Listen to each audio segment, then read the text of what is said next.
Hello and welcome to the Restricted Area Podcast, where we break down the week in NBA and WNBA action. As a reminder, you can hear this podcast the day before it can be seen on YouTube by checking out Spotify, Amazon, and Apple Podcasts. I am your host, Alex Perez, joined by producer Colton Smith. How we doing? Doing good. It's March. It's been March, but it's March now. Y'all know what I Yeah, mean by that. And so very excited. You got me yapping about my bracket before the show. So I'll before I get yapping about it on here, I'll throw it back to you. But been a good start to the week so far for sure. yeah, very excited. Just had a week off of work, so that was nice. So getting back into the grind, trying to deal with this weather. Don't know what to take of it, but it is what it is. Hmm. Hopefully, it gets better at the end of March because birthday's coming up. So I would like some nice weather. But yeah, March Madness, one of the best tournaments. It's a NBA podcast, so I won't really determine which one's the best, but it's one of the best tournaments in sports for sure. So I am looking forward to that. But right now, we have some great NBA and WNBA things to talk about. Another exciting week in pro hoops. What stood out to you, Colton? Well, I'm gonna start with your Los Angeles Lakers, Alex. It has been quite the run. 8 out of your last 9 have been wins. A week and a half ago, the Lakers had lost 12 of their last 13 games against the top 10 in the league, and now they have won 3 straight, beating the Knicks, Timberwolves, and Nuggets. Luka Doncic in this 6 game winning streak is averaging 38 points, 9 boards, and 7.6 assists. Looking further back, Doncic has shot 41.4% from beyond the arc in his last 27 games. That's a good sample size. Yeah, It certainly helped that 15 of your last 19 games have been home games. You currently are just started a 6 game road trip that started last night with Houston. Well, you won. But maybe that's not even something to point out either. But what I'm genuinely confused about is how Luka Doncic is not the MVP favorite. Like it's something that I kind of had in the back of my mind, and then he went on this run. I'm not. I'm a big Shea hater just because he took away my team's one chance at a championship in my lifetime. Technically second, but I was one when Detroit happened. Um, so, and I don't even argue that Shea's not a deserving MVP candidate. I just think what Luka Doncic is doing with a much less talented team is more impressive. Like we saw Shea do this last year. We're not necessarily surprised by that. I'm not necessarily surprised by what Luka's doing, but he's just doing it, I feel like, at a better level. He's scoring more points. He's a better facilitator than Shea. He's a better rebounder than Shea. He's not a better defender than Shea. No, but I think all around what Luka is doing is more impressive. And they're the 3rd seed in the West. It's not like they're sitting at the 5 seed they were kind of at there for a hmm, while. They're up to the 3rd seed in the West now. So I don't really get this why. And Shea was out for a while, and Luka was hooping during that time he was exactly. out. So I don't really know like why we didn't shift the MVP conversation to Luka. And he's because he's been healthy for the majority of the season. He's got enough games as far as I read, it seemed like. So yeah, I'm just honestly confused. Maybe a Lakers fan over here can shed some light on it for me. Yeah, at the beginning of the year, I feel like it was Lucas to lose, and then Shea started playing like he did last year, and people were like, "That's great. I love to watch him play basketball. I love his Instagram captions." So I guess that's really what wins MVPs in the NBA anymore. I don't know, but it's gonna be him or Jokic because nobody cares about the Lakers apparently. That's cool though. Yeah, Luca's playing fantastic. I think he should win MVP. He's not going to, but I think he is well deserving of it. Uh, like you said, 6 game win streak, huge wins in that 6 game win streak. So got to give the props to the Lakers because I haven't been able to give a lot of props to them this year because they've looked like they just want to be mediocre, and that's what you get. You get no props if you're mediocre. But now you've been playing well, and JJ Redick coaching like no other coach in the NBA. I feel like, and LeBron, he is a little bit more passionate. It seems like I don't know if you saw the 41-year-old man dive on the floor in that Houston game just the other day. Houston was without Sangoon. I will preface my comments with that. But still, a very impressive win, and they still have many talented players. That Houston team scored 4 points in the last 6 minutes of that game. So for a team that plays no defense, and I've even said that, uh, they played pretty good defense against Houston, and that's a top four team in the West. I think it can only go up from here. I think most of the struggles earlier in the season were the big three not getting a chance to play together because there was a lot of injuries at the beginning of the season between those three, and so their record together is pretty good. And I know we talked about it earlier, but their record against Denver since Luka's joined the team has been pretty great. So happy we're beating good teams now. I think we can keep this up. We'll see. We'll see if health allows that because these are some pretty injury prone players. Austin Reeves was a bit of a fluke, honestly, at the beginning of the season, but LeBron now in his time in LA has been injury prone as all get out, and Luka, you know, doesn't stay in the best shape, so he's prone to any type of injury anytime. So I hope injuries don't come, but they're possible. But I think the Lakers can keep this up, so I'm very excited. Yeah, absolutely. And I had a stat. I didn't doesn't look like I wrote it down, but I do remember when you look at those three teams that they beat that I listed off, the Knicks, Timberwolves, and Nuggets, they all are top 10 offensively, and you held them to below 107 points per 100 possessions, or maybe that was just in the games. I forget what the exact stat was. Regardless, it was a very impressive stat for a team not known for its defense. So definitely worth bringing that up.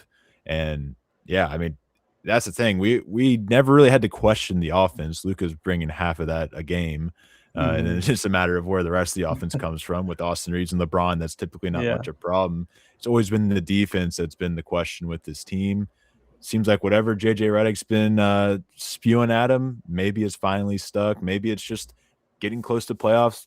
A lot of teams start playing defense a little bit. So perhaps the Lakers are a little ahead of the curve on that, and maybe that'll benefit them in their playoff run that we could Sh- be seeing here pretty Shout soon. out Luke Kennard too. He already has more points in his Lakers career than Gabe Vincent did.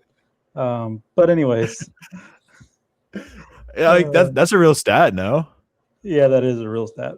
that doesn't. That's insane, Many but doesn't less surprise games, me. shooting way better. Yeah, I was ecstatic at the trade deadline when they made that happen. So Yeah, shout out Rob that was a Palinka, and as always, thank you, Nico Harrison. you You should got just anything else, end Colton? every Lakers talk should just end with thank you, Nico Harrison. um, It's a beautiful day in Lakers land. moving on, I have to circle back to a storyline we brought up last week. The Atlanta Hawks, they're still winning now, 10-1 since the All Star break, 10-game win streak, 6 games above 500. Just like last week, it's a little bit of fool's gold though. 3 of their 10 wins have come from the bottom half, or have not come. So 7 of their 10 wins have come from the bottom half of the league. Those 3 wins that did not come from the bottom half came against the Sixers without Embiid, and then the Blazers without Denny.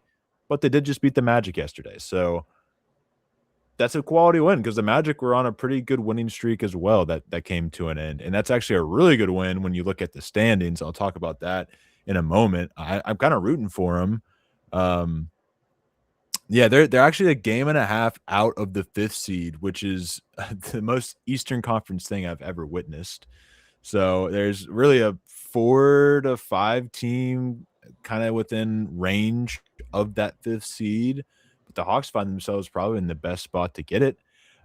They Mm. have a pretty easy schedule. They will play the Rockets Friday, so we get to maybe. I mean, who's to say they can't beat the Rockets? Or they play the Celtics twice. The Pistons haven't looked too hot. Who's to say they can't take a game or two of that? And so long as they keep on beating the teams that they're supposed to, like they have since February 1st, who's to say they can't end up in that 5 seed? And we're talking about a Hawks team led by Jalen Johnson, CJ McCollum, making a run.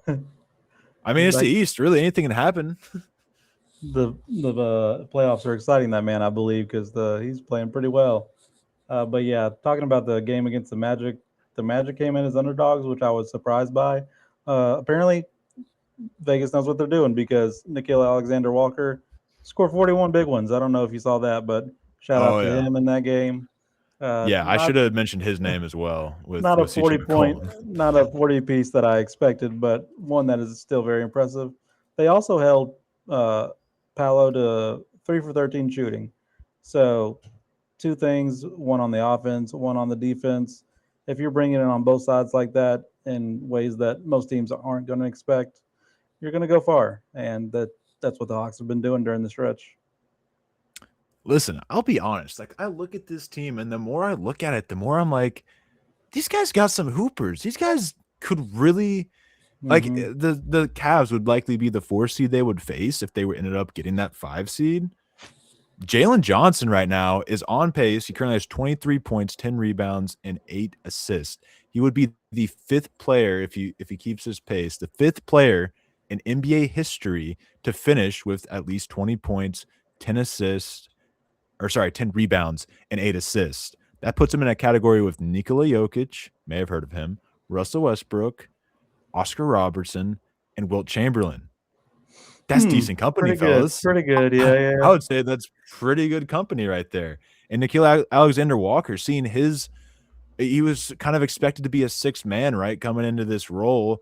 And then Trae Young leaves, and now he's the two guard out there, and he's averaging 20 points a game. He's not necessarily facilitating the ball, but I mean, he's doing it in a fairly efficient manner, especially as of recent. 40 points, like you said the other night.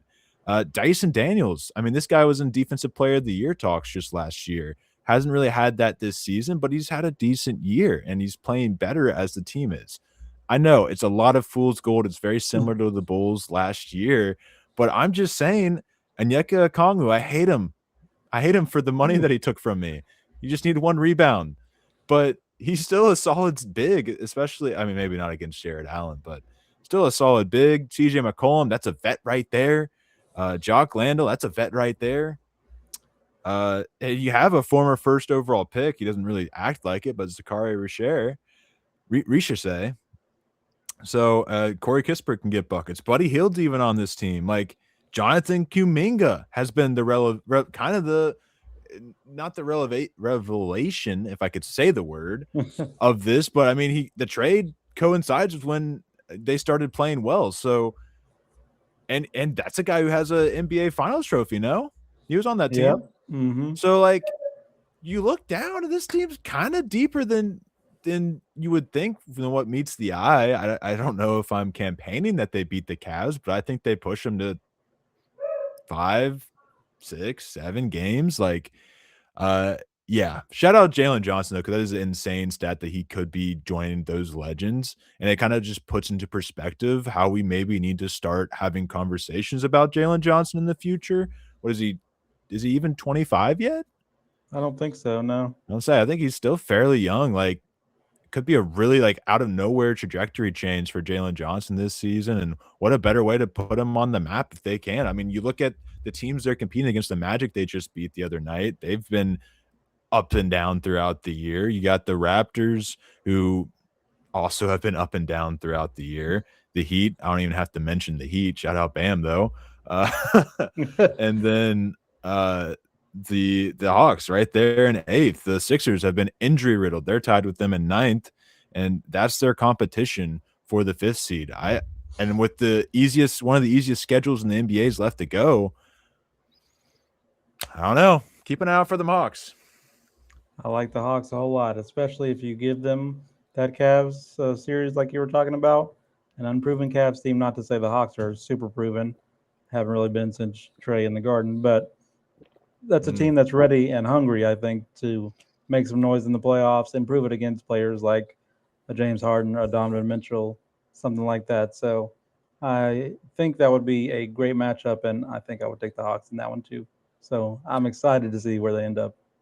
yeah, I hope they get through this. I hope they get that 5 seed. I think it'd be a really cool story. And I always have to mention when I talk about the Hawks, Quinn Snyder. I know a Mm-hmm. lot of people are down him. I still think he's a really good coach, and I think he can lead this team to, as far as it can go. I think he's definitely one of the better coaches in the NBA. has had a lot of, and this could end up being one of his better coaching jobs. That shows that. So, yeah, I'm rooting for the Hawks, man. Let's go. I got to get my trade jersey out. I would definitely agree on Quinn. Poor Sixers, keep trusting that process. Something will come through. But for me this week, I had more WNBA stuff. I just wanted to run you some through some of the unrivaled revenue numbers as they have finally come out after Oh that season yeah, ended. those are spicy. The revenue numbers dropped in their successful second year.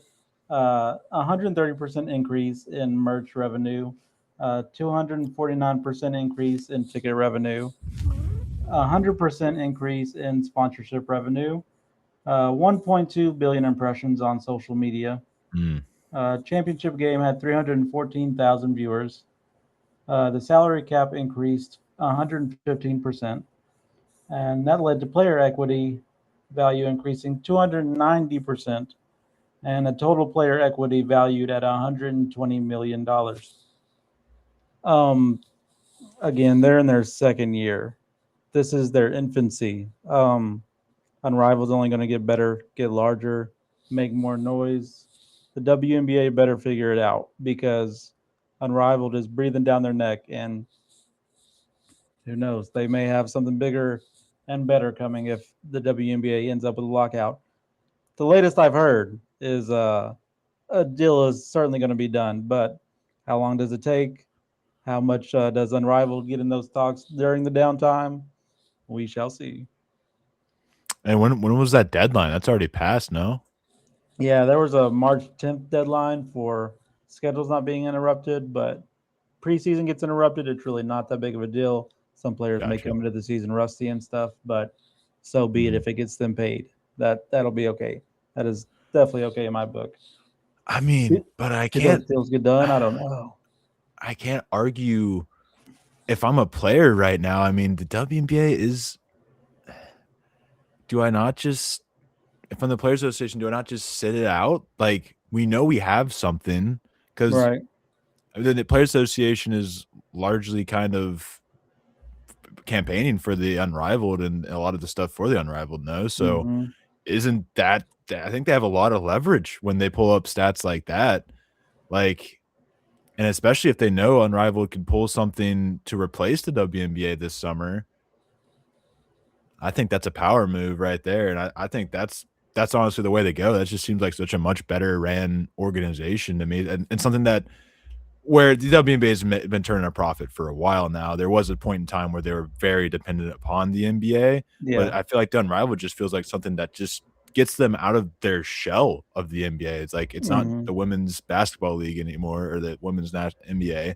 It's Unrivaled. It's its own thing. So I Yeah. I I honestly think they should roll the dice on that. It instantly clicked. It's 3-on-3 basketball. It's fun. It's exciting. A lot of trash talking. There's a lot of trash talking in the regular WNBA too, but it's Mhm. fun to see how these new teams come together. And there's a lot of exciting players. The best players in the world are playing at Unrivaled. So it's something you don't want to miss. And apparently, according to the numbers, nobody's missing it. So uh, WNBA, I hope you get it figured out, but I think we have answers if you don't. So let's see. But the other thing I wanted to bring up was maybe the WNBA stars' last action for quite some time. The World Cup qualifiers were this past week, and the games they had five altogether. And spoiler alert: the USA qualified for the World Cup. They No had to way. win two games. They won all of them. But let's bring you through some of those matchups. First game they had was the U.S. played Senegal.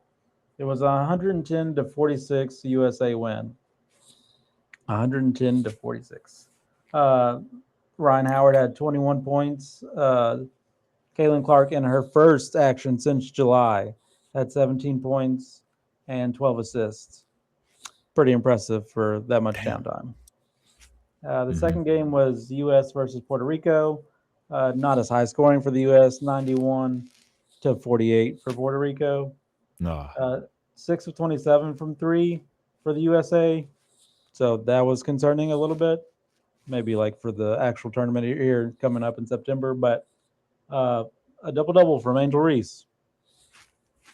If you get points like that from her, you're clicking. USA versus Italy was the third game, 93-59. USA win. That 3-point shooting quickly fixed. 11 of 21 from three, and Paige Beckers and Caitlin Clark each combined. I mean, each scored 12 apiece. So that this may have been the most fun game of the tournament because when both of those are clicking on the same team, it's must see TV. And Mm-hmm. then USA New Zealand was a couple days ago. New Zealand actually led 12-11 at near the end of the first quarter, and then USA sat up in their chair, and New Zealand ended up down after being up again 12-11. They were down 54-18 at halftime.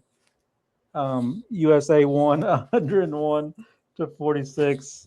Uh, I think this was the most impressive defensive performance they had all tournament because they had two separate quarters where they held New Zealand to single digits, a whole national team to single digits in a quarter. And then today, just finished up not too long ago, USA versus Spain. Again, maybe something concerning for slow starts in September when the actual World Cup comes around. Spain led in the first quarter, uh, and then USA had a 12-point lead at half. Not as dramatic as the New Zealand game. Not They led quite. by 14 after three, and then their lowest scoring total of the tournament, 84-70. But they still won. It was a very good Spain team.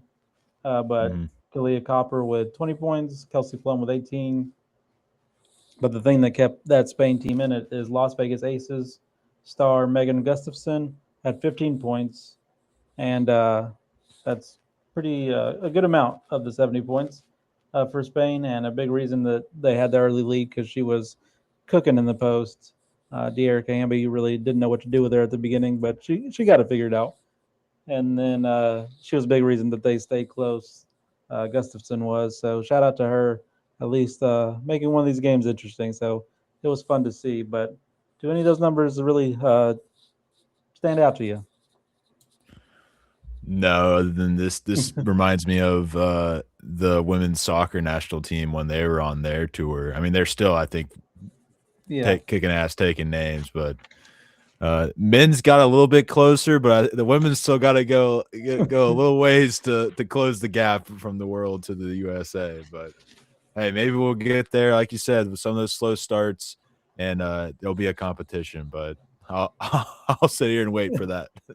Yeah, with that team, I am very excited for September. It's way too far away, but it'll be fun when it comes around. But it is now time for our NBA Power Rankings, where we rank our top five teams after the most recent week. Colton, who you got? Well, right off the bat, at number 5, I have the Los Angeles Lakers. Winning basketball games, got my MVP personally on the team. Great time to be a Lakers fan. I got them at number 5. I really could have put them higher. I just put Detroit since they are atop of the East. I do put them above the Lakers here, and they've been atop for a while. They're not necessarily slipping, but they kind of just stumbled through some of the easier games on their schedule and then took a pretty ugly looking loss to the Raptors, got absolutely boxed out on the boards.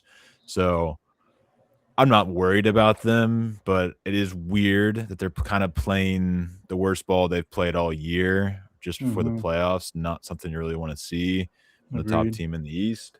I'm gonna go with the Knicks because they won. They didn't play anybody good. They actually also had a couple close calls. One of those being to the Pacers. Thank you for beating us, Knicks, for once. I know it's very hard for the Knicks to beat the Pacers. They don't like doing that, but I appreciate them, sacrificing their morals for us. But I still put them above because I feel like the offense is clicking a lot more. When I looked at the stat and I saw that the Knicks were like a top 5 offense in the NBA right now, Mm-hmm. I was quite surprised. That's never been the Knicks' forte, and I think that's kind of a testament to Mike Brown and his system, taking full effect. For So sure. hopefully that continues throughout the playoffs.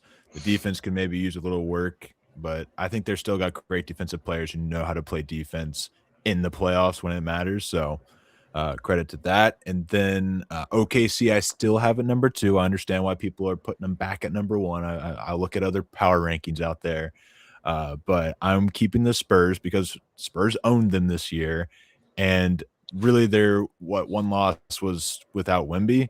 So Mhm. I'm not really going to take that as my reason to take them off the top. Understand why OKC, because they're on an 8-game winning streak right now, and they are not necessarily at full power yet. Still got some people missing. But they're getting healthier, which is scary. But I still got the Spurs on top, but either one works for me. Fair enough. Our lists look extremely similar. For me, I have the Knicks at 5. They're in the East, winners of the last 3. We're struggling before that, but again, it seems anytime they start to struggle, there's a players only meeting or something, and they get it all figured out. So shout out to them. They're top 5 in 3 pointers made. I think that's a big difference in their offense as they're figuring out how Mhm. to knock down those long balls. And shout out to them because that's a big part of what the NBA is now. Um, 4, I have the Has been. Lakers. 4, I Oh, have the no. Lakers, third in the West, 6 straight wins, including wins over the Knicks, Denver, Minnesota, and Houston. And they lead the league in field goal percentage. I know we talked about the offense not being a surprise at all, but again, still a 41-year-old, and then a guy from Arkansas Pine Bluff, and somebody who was apparently too out of shape to be on a contender. So we're doing it with with the mix of those 3. Pretty impressive stuff. Listen, But Nico was the only one saying that. Nobody else was saying that. But go off, King. number 3, I have the Pistons, first in the East, winners of the 3 of the last 4. They're still an elite defense. They do have quite a few things to figure out on the offensive end, but I think they will get there. Hopefully, because I like to see Pistons basketball, especially in the playoffs. So hopefully they're not a first round out. That would be shocking. But let's see. Then 2, I have the Spurs, second in the West. Only 2 losses this month and wins over Detroit, Boston, and Houston. So they're winning the competitive games, the games that maybe other teams aren't winning. So shout out to them. But OKC, I do have them first in the West. 7 straight wins, maybe 8. I don't remember when I wrote this down. But the Knicks, Boston, Denver, Minnesota, all wins during that stretch. And I think what put this over the top is SGA hit that Wilt mark of consecutive 20 plus point games. So maybe there's a little bias with that stat in my power That's rankings, fair. but I have OKC number 1 again this week. Hopefully that changes, but not this week. Yeah, I'm not sure that will be changing. They'll probably end up at number 1 next week for me. Right. But it is time now for our NBA Pick'em, where we pick our winners for the biggest games of the association this week. This week, I have Wednesday, 9:30 p.m. on ESPN. We got it just yesterday, but Lakers at Rockets. Maybe this time with Sengun. Who do you got? Lakers are very hot right now. However, your away record isn't too pretty. Hasn't been for a Fair. couple years now. And all streaks must come to an end. You aren't going to win every game to finish the season. Maybe you will. I mean, there's not too many games left. I am going to side with Houston, getting a little revenge. Facing a team back to back is just a nasty thing to have happened. Mm-hmm. There's a reason most series don't end in 4 games unless you're like the Pistons in the mid 2010s.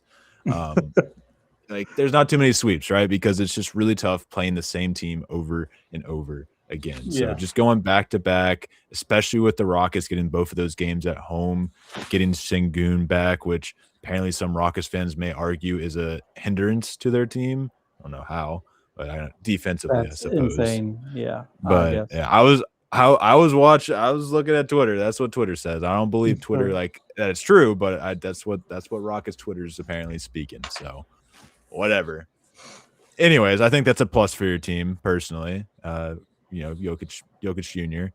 So I think the Houston Rockets will get that win, but I fully understand anyone who says different. Yeah, I feel like DeAndre Ayton had to show up after he said he didn't want to be Clint Capella when Clint Capella was the starter after Sangoon was out. So shout out to him for having 7 points. But like That's my number great one pick. performance, just what you want. But again, the Lakers are on a hot streak. The thing that concerns me about the Rockets in matchups like this, they have Dorian Finney-Smith and Tari Eason, who are averaging 4 points per game and 5 points per game, respectively, over the last five. That is concern for two starters. So I think the Lakers again blow the doors off them starter wise, and I think that Houston doesn't really have enough of a bench to make up the difference. So I do have LA pulling off another one with this one, maybe a little biased, but uh, those starter numbers are a little concerning for me. So I'm taking LA in this one. Can't argue against that. And then Sunday, 8 p.m. on NBC, T Wolves at the Celtics. Who you got? That's a big game. Celtics still trying to get that little bit of legitimacy. I mean, we all think they're legit, but I mean, wins like Mm-hmm. that are what definitely separates you. And Jason Tatum still getting his wings back. And where was it at? Is it at Boston? It is at Boston, yes, At Boston. Hmm. on the parquet floor. I went with the Timberwolves on a Sunday afternoon last week, and that bit me in the butt. So I think I'm going to go with the Celtics on this one. I think they're on a pretty good streak. I kind of question, especially watching that game.